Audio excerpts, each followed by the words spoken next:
bez prestania, že pred nás trpel, ťažkú smrť podstúpil, tak nás vykúpil. Zhromaždili okolo neho celý prápor vojska. I vyzliekli ho, obliekli ho do šarlatového plášťa, uplietli veniec trňa a položili mu ho na hlavu. Keď sa mu naposmievali, zvliekli z neho plášť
a rozdelili si jeho šaty.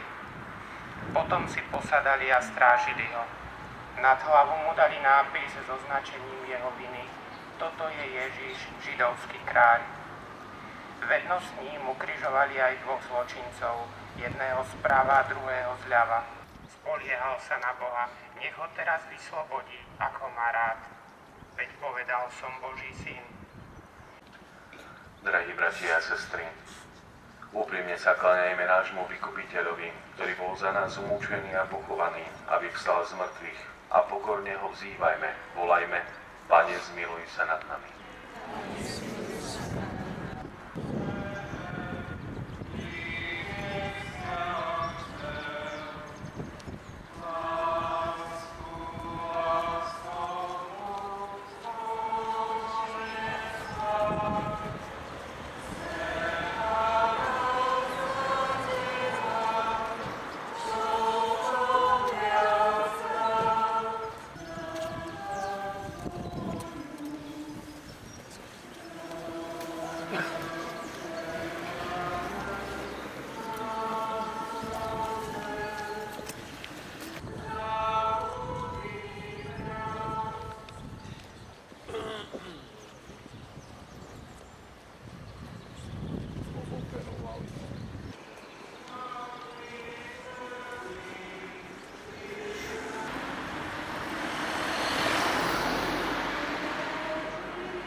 Bratia v duchovnej službe, dovoľte, aby som nadviazal na vás.